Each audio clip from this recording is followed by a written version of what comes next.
So, as you know, the United States is trying to extradite Julian Assange from the United Kingdom, and he has been behind lock and key now for a number of years. He suffered a stroke. So we are still waiting for final word on whether or not the United Kingdom will comply with the United States' request to extradite Julian Assange.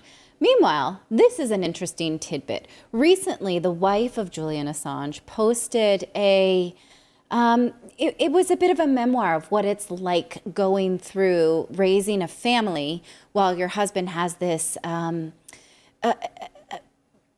shall I put it, like an uncertain future, right? That's very dangerous for him, not knowing if every moment is your last.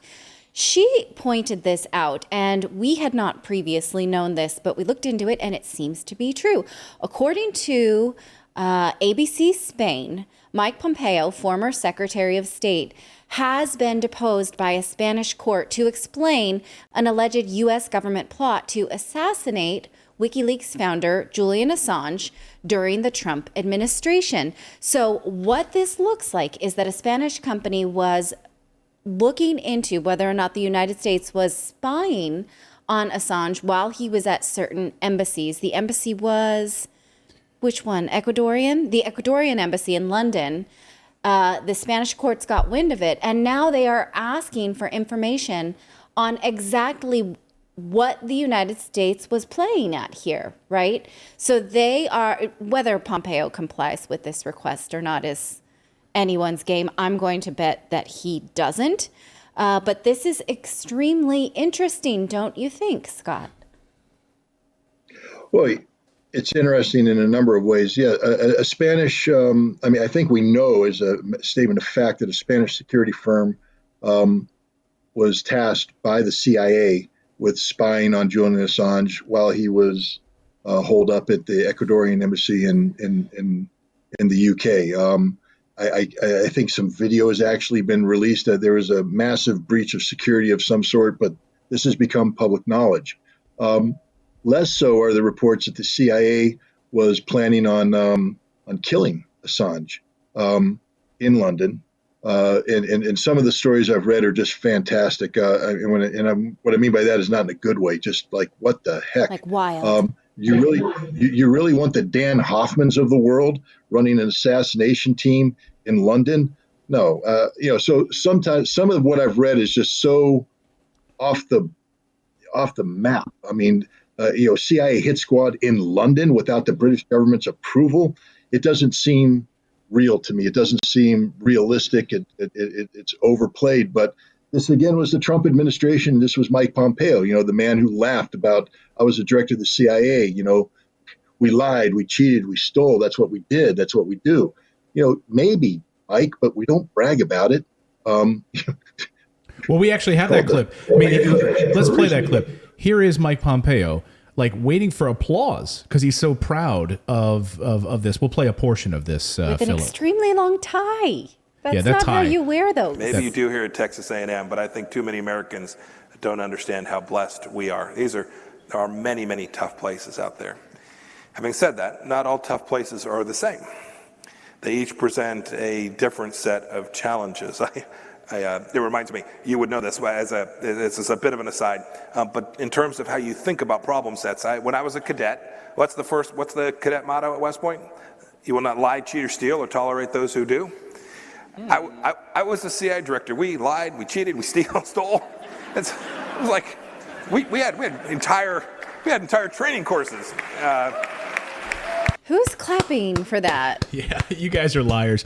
You're so happy about that. And of course, Scott, he talked about, Edward Snowden, talked about Julian Assange, like some of what they considered to be some of his, it's like he had a personal grudge. Like he couldn't believe that this happened to the CIA and the NSA. No, look, I have huge problems with this. I was never a CIA employee, but I worked very closely with the CIA on a number of occasions over the course of many, many years. And, when you say you lie, you cheat, you steal, look, he's right. We live in a difficult world, and sometimes you've got to employ tools of the trade. So you aren't going to tell the Russians up front, hi, I'm here to break into that house there, into that safe on the third floor and remove plant. You're going to lie. I'm here to redecorate this home, whatever. You can cheat, you can steal, but you never do that to the American people. You never do that to the American public. You have to be honest with yourself. You don't lie to yourself. You don't lie to your employers. You don't lie to the American people. You don't cheat yourself, your employers, the American people, and you don't steal from yourself.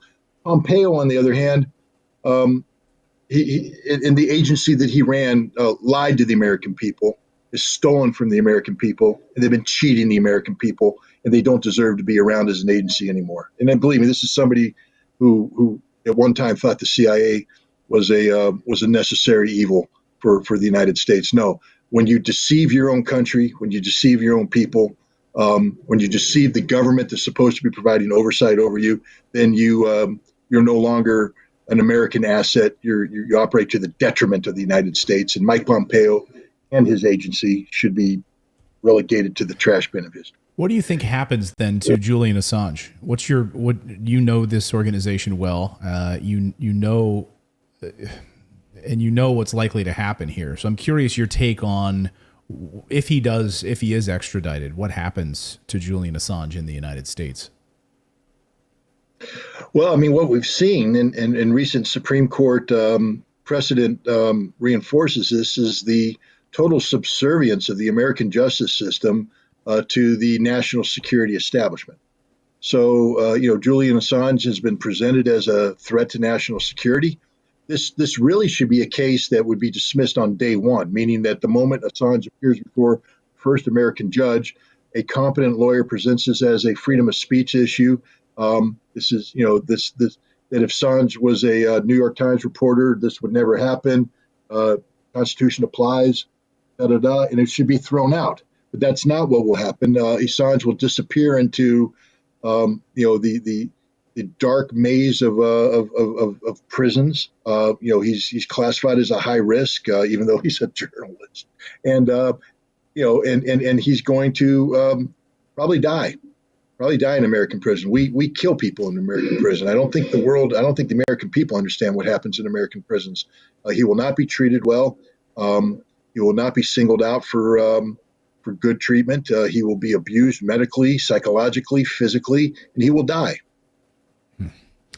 And then while all of this is happening, I think Americans have forgotten with the war in Ukraine, because you touched on this, but the CIA collecting data about you talk about this was a story that happened and literally got shuffled to the back pages, and no one's even talking about it. But right as the war in Ukraine was breaking out, we had the huge revelation, of course, that the CIA was actually spying on Americans, right? I mean, we already knew this with the NSA, but that the CIA is collecting data about you.